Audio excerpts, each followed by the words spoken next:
우리 구약성경 욥기입니다. 욥기 5장, 욥기 5장 7절, 765페이지입니다. 욥기 5장 7절. 사람은 고생을 위하여 났으니 불꽃이 위로 날아가는 것 같으니라. 나라면 하나님을 찾겠고 내일을 하나님께 의탁하리라. 두 절을 읽었습니다. 다시 한번 제가 읽어드립니다. 사람은 고생을 위하여 났으니 불꽃이 위로 날아가는 것 같으니라. 나라면 하나님을 찾겠고 내일을 하나님께 의탁하리라. 아멘. 기도드리겠습니다. 하나님 아버지, 이 수요일 저녁 예배당에 나가서 말씀 듣고 기도해야 되겠다는 아름다운 생각을 주신 것 감사합니다. 뿐만 아니라 우리의 발걸음을 옮겨서 운전하게 하시고 이 자리에 나올 수 있게 해주신 것 감사합니다. 하나님 아버지, 말씀에 집중할 수 있게 해주시옵소서. 우리를 살리는 말씀이 되게 하여 주시옵소서. 말씀 들은 만큼 행실에 변화가 나타나게 해주시옵소서. 예수님의 이름으로 기도하옵나이다. 아멘. 오늘 저녁은 기막힌 일을 당했을 때라는 이런 주제로 말씀을 하겠습니다. 제가 우리 학교에서 학생들을 지도를 하는데 학생이 결석을 했어요. 부부가 이렇게 교실에 수업 참석을 하거든요. 그래서 급하게 부인이 안 오고 남편만 왔느냐고 저렇게 물어봤습니다. 물어보니까 목사님, 어젯밤에 세탁소에 도둑이 들었습니다. 이제 세탁소에 먼지가 많기 때문에 송풍구가 있어요.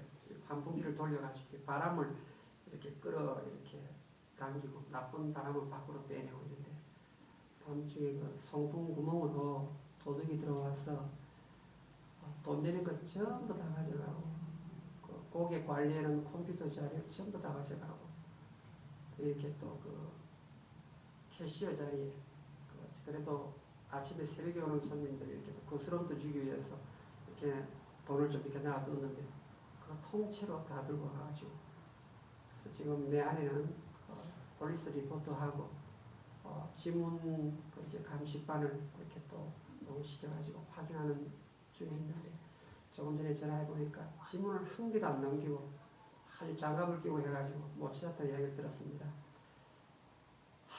참 이렇게 기막힌 일을 당했을 때 어떻게 해야 될지 모르겠습니다. 그리고 또 한쪽에 학생들이 다 20명 정도 됩니다. 클래스에 보통 들어오는데 또 한쪽 학생은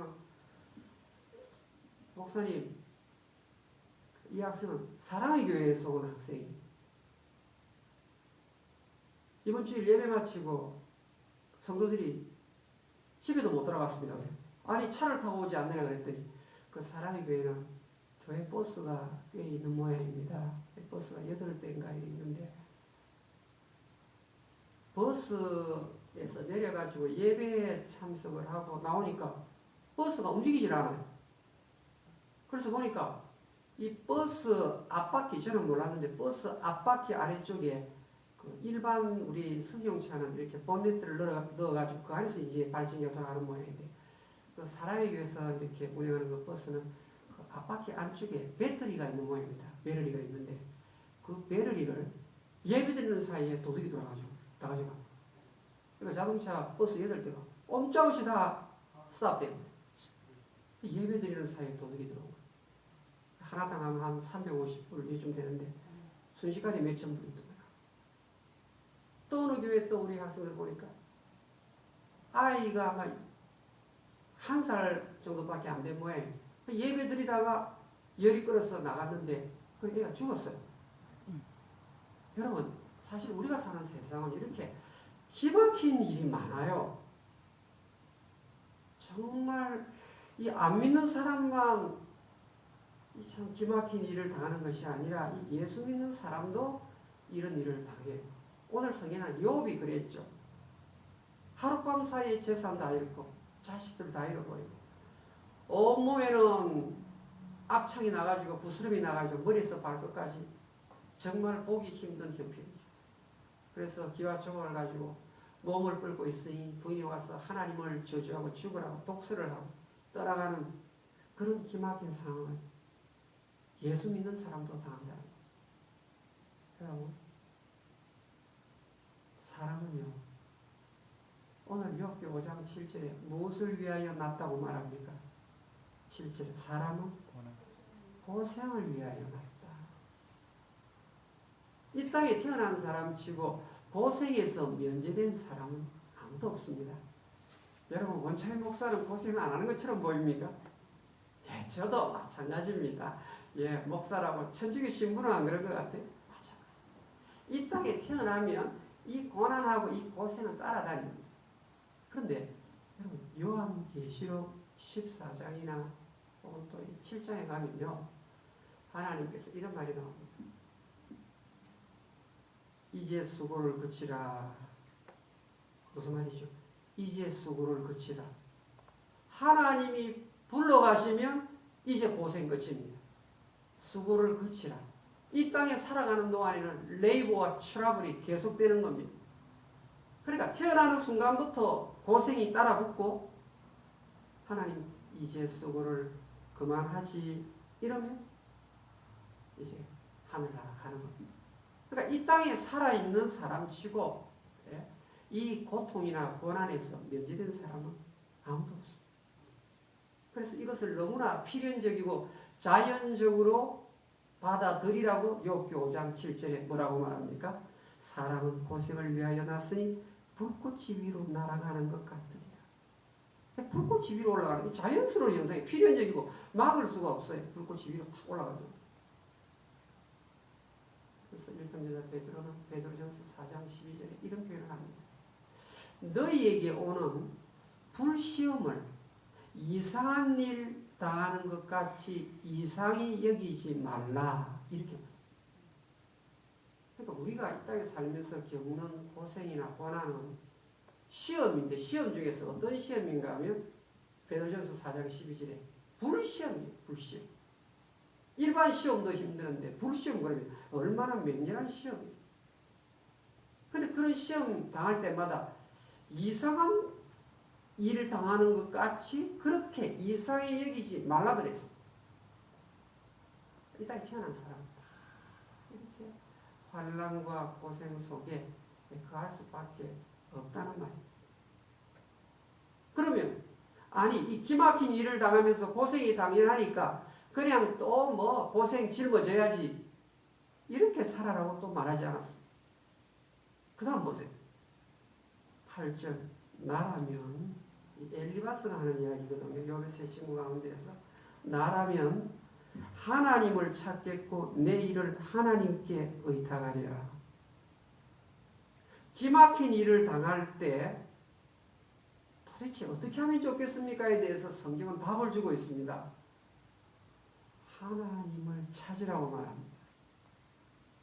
낭패의 상황이고 트러블이 계속 생기고 예기치 않게 사고로 돈이 빠져나가게 될 때, 몸에 질병이 생길 때 그냥 땅만 치고 어쩔 수 없이 고생 다 있는 것이다 하면서 그냥 자포자기 하지 말고 하나님께 기도하라고. 8절 다시 한번 읽읍시다. 시작. 나라면 하나님을 찾겠고 내 일을 하나님께 의탁하리라. 아멘. 하나님을 찾으라는 말. 하나님을 구하라는 말입니다. 여러분 다니엘 디포의 유명한 우리 작품 하나가 있습니다. 그게 뭔가 하면 로빈슨 크루소다. 로빈슨 크루소. 이 사람은 전 세계 바다를 한번 다 다녀보리라. 그 사람이 로빈슨 크루소예요. 그런데 이 사람이 남미 카리브해 쪽을 통과하다가 조난을 당합니다. 배가 난파가 되죠. 영국 사람이 꽤 멀리 돌아다녔어요. 그래가지고 도착한 데가 무인도에 사람 하나 없는 인적이 없는 그런 무인도에 혼자 떨어진 거예요. 먹고 살아야 되니까 그 안에서도 뭐 이렇게 야자나무 열매도 찾아보고 식구리도 찾아보고 고기도 잡는 거 올리고. 근데 너무너무 무인도에 혼자 있으니까 외로워서 못 살겠는 거예요.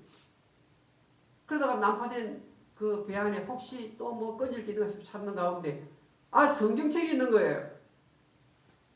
그래가지고 성경책을 가져와가지고 성경책을 열었는데 거기에 나오는 구절이 시편 50편 15절이에요. 환난 날에 나를 부르라. 우리 한번 열어봅시다. 시편 50편 로빈슨 크루소에 나오는 이 구절입니다. 시편 50편 잘 아는 구절이 시편 50편 15절 838페이지 시작. 환난 날에 나를 부르라. 내가 너를 건지리니 내가 나를 영화롭게 하리로다. 환난을 당하면 기가 막힌 일을 당하면 그냥 맥 빠진 상태로 주저앉지 말고 엉엉 울지 말고 환난 날에 나를 부르라. 하나님 찾으라는 말입니다. 길이 막혔다고 생각될 때 땅바닥을 치면서 통곡하지 말고 하나님을 찾으라는 말. 하나님을 찾으라. 로빈슨 크루소는 하나님을 찾아서 마침내 영국으로 돌아갔습니다. 기적 같은 역사가 일어난 것입니다. 여러분, 초대교회가 엄청난 환난 속에 있을 때 그들은 모여서 기도하였습니다. 기도하여서 초대교회가 당하는 그 엄청난 환난을 다 이기고 승리하는 교회로 나타난 것입니다. 우리 예수님 이 땅에 계실 때 고통 없었습니까? 이 땅에 있을 때 예수님 엄청나게 많은 수모를 겪으셨습니다. 기가 막힌 일을 예수님처럼 많이 당한 경우가 없어요. 그때마다 예수님은 하나님 찾았어요. 다른 사람들 집에 가서 잠잘 때 예수님은 어떻게 해요? 홀로 감람산에 가셔서 기도하시고 새벽에 예루살렘 성전으로 들어오셨어요. 하나님을 찾는 것이 능력인 줄로 믿습니다. 여러분, 기가 막힌 일을 다 당합니다. 사실 기가 막힌 일을 나만 당하는 게 아니고 다른 집에도 당합니다. 피해가지고 꼭 나한테만 뭐 액땜한다 이런 말 할 필요가 없어. 모양만 다를 뿐이지 다 어려운 일 당합니다. 구약에 그 유명한 왕 히스기야 왕이잖아요. 히스기야 왕. 히스기야 왕이 어느 날 아수르 왕의 침공을 받습니다. 히스기야 왕이 예루살렘에 성을 지키고 있는데 주변을 누가 에워싸는가 하면 아수르 제국의 대왕이 온 겁니다. 산헤립이라는 대왕이 내려온 것입니다. 열왕기하 19장에 나오는데요. 그래가지고 이 랍삭이라는 그 장군이 와가지고 모욕적인 말을 합니다. 너가 이스라엘 하나님 여호와를 섬긴다고? 우리 아수르 나라를 지키는 신이 여호와보다 훨씬 강하다고 이야기합니다. 그때 히스기야가 어떻게 합니까? 이스라엘 백성을 우습게 여기는 한국 문서 종이를 어떻게 합니까? 여호와의 전 앞에다가 딱 펼쳐놓고 기도합니다. 여호와여 보시옵소서. 기가 막힌 일을 히스기야가 당했는데 여호와여 보시옵소서. 우리를 치러 내려오는 이 큰 무리들을 우리는 대적할 능력이 없습니다. 하나님이 알아서 해 주십시오. 하나님이 여호와의 사자를 보내가지고 하룻밤 사이에 18만 5천 명 아수르 군대가 전멸합니다. 그래서 사내립이 보따리 싸가지고 집에 고국으로 돌아가려고 하는데 어떻게 부티타가 일어나가지고 길에서 죽어버려요. 그래서 그 아들 에살합돈이 아수르 제국의 다음 왕이 되더라. 성경 그렇게 기록해 놓았습니다. 여러분, 하나님이 어떤 분입니까? 하나님은 우리들이 기도할 때 굉장히 귀를 열어서 들으시는 분입니다.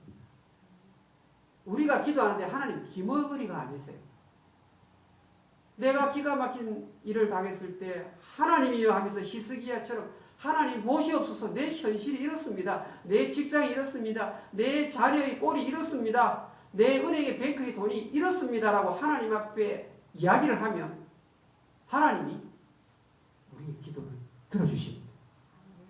하나님이 들으시면 다 된 것입니다. 여러분, 역대하 20장에 가면요, 여호사밧이라는 왕이 있습니다. 여호사밧이 성경에 보면요, 이런 말입니다. 기가 막힌 일을 당했다, 이렇게 나옵니다. 조금 표현을 바꾸면 하나님이시여, 나로서는 어찌해야 할 바를 모를 만한 상황 속에 빠져 있습니다. 너무나 많은 군대가 밀고 내려옵니다. 히스기야 때만 군대 밀고 내려온 게 아니에요. 우리 한번 찾아볼까요?